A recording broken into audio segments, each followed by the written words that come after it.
Akkam jettan kabajamtootaa fi daawwattoota Caayaa Miidiyaa Neetwork oduu galgala kanaa qabannee isiniif dhiyaannee jirra. Ana Faisal Jibriil.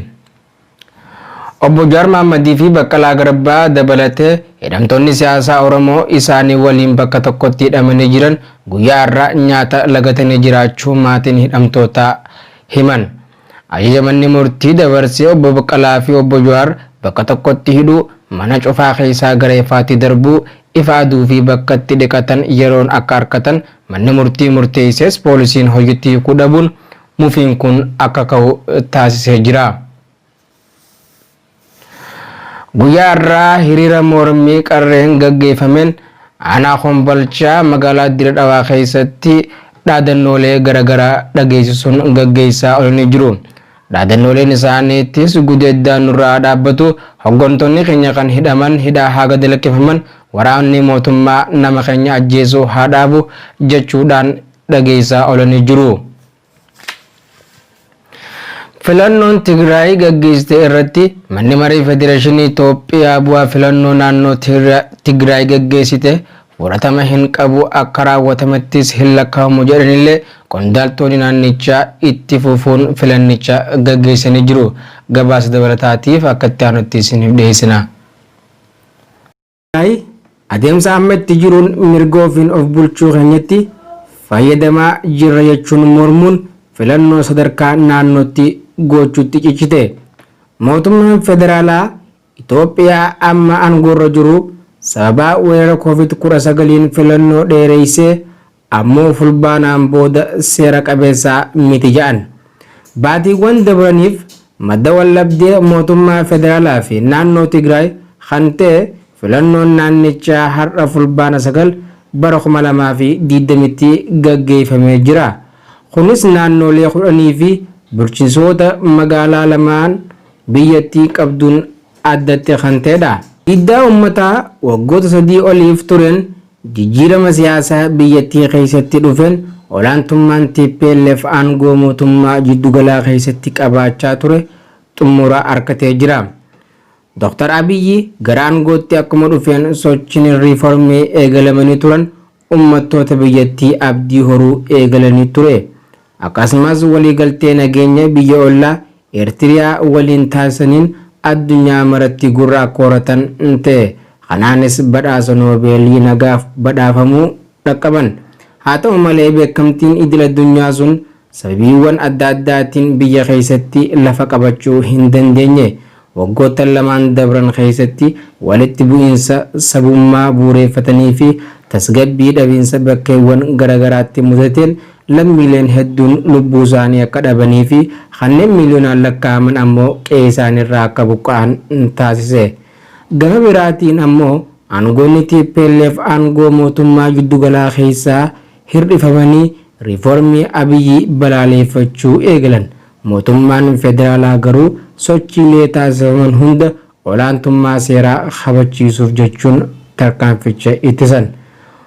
Kanumaan osoo jiruu hundeeffamni paartii haaraa badhaadhinaa kan dhaabbata Addawaawii bakka bu'ee caalaa madda waldhabdee TPLF fi Abiyyi ta'e. Aangoonni TPLF badhaadhinni dhaabbata seera qabeessaa miti jedhu. Sababni kanaa aangoonni TPLF fi muummichi ministeera Abiyyi gargar fagaachuu eegalan. Haroon Haramaayaa yeroo ammaa dhibbantaa 61 ol bishaaniin uwwifamee jiraachuu ogeeyyiin ni himu. Maammee Yusuuf akkanatti qindeessee isiniif dhiyeessee jira.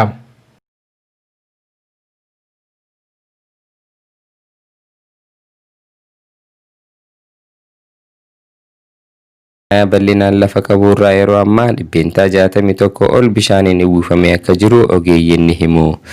Tibbana deebi'uu bishaanii hara Haramaayaa jiraattota naannoo harichaa san gammachuu guddaatti uumee jira jedhuun hara Haramaayaa inni ammaa isa jalqabaatii miti jedha. Roobni gannaa baranaa akkuma biyyaatti cimaa ta'uusaarraa kan ka'e himan Yuunivarsiitii Haramaayaatti gargaaraan Piroofeesara Mahandisa Haayidrooliks qabeenya bishaanii Dr. Injiinar Tashoomaa Siyyum akka himanitti. Naannoo hara Haramaayaatti bara kana roobni baay'ee waan roobeef Haramaayaan bishaan qabachuu dandeessee jedhu.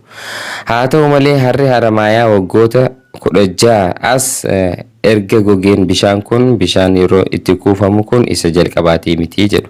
Harri Haramaayaa waggoota lama duraas bifa wal fakkaataan bishaan qabatee ture. Haa ta'u malee bishaan qabatee ture kana kuufachuu hin dandeenye jedhu. Sababiin isaa immoo qonnaan bulaan naannoo sanaa jallisii bishaan baay'ee fayyadamaa waan tureef boolli gadi fagoo bishaan dhugaatii naannoo Harariif qotamee fi baay'ee waan tureefi kanaaf bishaan haroo keessa seenee fi kan uummanni fayyadamaa turan garaagarummaa guddaa waan uumeef qabachuu kan dandeenye akkasumatti kan goge ta'uu himan Dr. Injiinar Tashoomaan. Dhimma seeraa itti fayyadama bishaanii.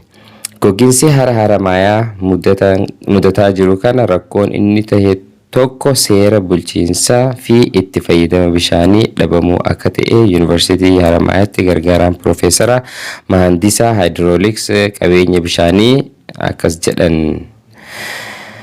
Itti fayyadamni bishaan jiraattota naannoo haraa Haramaayaa rakkoo akka qabu kan himan Dr. Injiinar Tashoomaan bishaan gara haraa galuu fi kan uummanni fayyadamu wal hin madaalu jedhan. Bishaan seenuu xiqqaadha kan uummanni garuu fayyadamu guddaadha. Isa kanaaf fayyadamuun baay'ee waan tureef bishaan kuufamuu hin dandeenye jedhu bishaanichi waan wal hin madaalleef. Haa ta'u malee bishaan haroo Haramaayaa yeroo ammaa qabatee jiru guddaa ta'uusaa himuudhaan bishaan kun haricha keessatti akka turu kan barbaadan yoo ta'u itti fayyadama bishaanichaa irratti seerri bahuu akka qabu ni dubbatu. Bishaan hanga waggaa tokko keessatti jechuun haricha seenee uummanni immoo hangam akka fayyadaman kan jedhuu fi madaalli bishaanii watar baalaansiin ilaalamuun barbaachisaadha jedhu injiinar.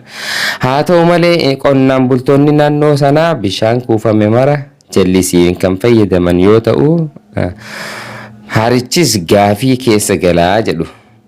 Kana raawwachuufis qaamni itti gaafatamummaa fudhate hin jiru jedhu Dr. Injiinar akka jedhu. Itti fayyadama bishaanii irratti mari'atamee akka tures ni eeran. Haalli marii sanaa irratti deemamaa ture sanis sirrii miti jedhu jechuudha. Seerri tokko wayita tumamu uummata waliin mari'atamuu qaba. Warra ogeessota qofaan mari'isiisuun bu'aa hin qabu jedhu injiinar. Dabalataan seerri itti fayyadama bishaanii erga tumame boodaas dookumantarii irratti taa'u qofa osoo hin taane hojiirra ooluu qaba jedhu. Hara Haramaayaa tursiisuuf maal ta'uu qaba? Hojiilee jallisii qonnaan bultoonni naannichaa hojjetan qisaasa bishaanii guddaa akka jiru ogeeyyiin bishaanii ni himu. Kanaaf qonnaan bultoonni teknooloojiiwwan jallisii bishaan qusatan akka fayyadaman uummanni barsiisuu fi dadammaqsuu akka qaban qaama furmaataa ta'uu akka qaban ni himu. Haroon Haramaayaa qabeenya baannaan ammaas deebi'ee inni gogaa jedhu. Kun immoo beekamaadha. Kun beekamuu qabaa jedhu Dr. Kana malees harri Haramaayaa daangaan kan hin qabne yommuu ta'u itti fufiinsaan harichaa fi harichi daangeffamee uummanni seeraa miti itti fayyadamuu qabu seeraan itti fayyadamuu akka qabu Dr. ni dubbatu. Gama biraatiin haroon Haramaayaa lubbuu horatee akka turuuf hojii misoomaa sulula barbaachisaa jedhan. Biyyeen dhiqamee hara Haramaayaa seenu to'achuu fi bishaan yaa'aa isaa eeggatee gara harichaa akka seenu taasisuuf misoomni sululaa lafa hektaara 15,000 ta'u irratti hojjetamee akka jiru ogeeyyiin ni himu. Haa ta'u malee hojiin misoomaa sulula hojjetamee quubsaa akka hin taane Yuunivarsiitiin Haramaayaatti gargaaraan Piroofeesara Mahandisaa Haayidrooliksii fi qabeenya bishaanii Dr. Injiinar Tashoomaa Sayyuum akka himanitti. Kana malees hojiin dhaabbii fi kunuunsa biqiltuu fi itti fufiinsaan hojjetamuu akka qabus.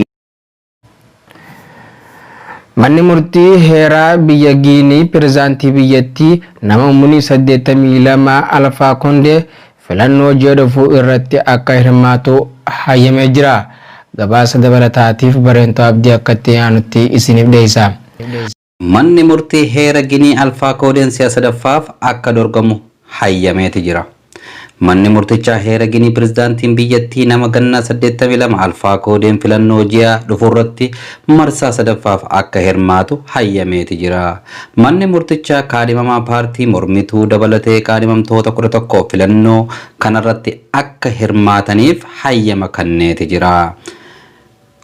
Koodeen umrii isaa aangoo isaa dheeressuuf jecha marroo sadaffaa filannoo irratti hirmaachuu akka isa dandeessisu gurraan dhala dabree heerri mootummaa biyyattii irratti riiferendamiin fooyya'uun isaa akka godhamu taasisaniiti jiru. Gocha kanaan hordofees mormii dabalataa yoo xiqqaate namoonni 30 ta'an ajjeefamaniiti jiru. Koodeen jalqaba kana filataman bara 2010tti yommuu ta'an irra deebiidhaan bara 2015tti filannoo taasisan jechuudhaan dubbateeti jira. Maddi oduu kana BBC Raayii. Kabajamtootaa fi daawwattoota caayaa miidiyaa neetwoorkii oduun galgala kanaaf qabannee isiniif dhiyaanne kana fakkaata waan nu daawwattaniif galatoomaa isiniin jenna.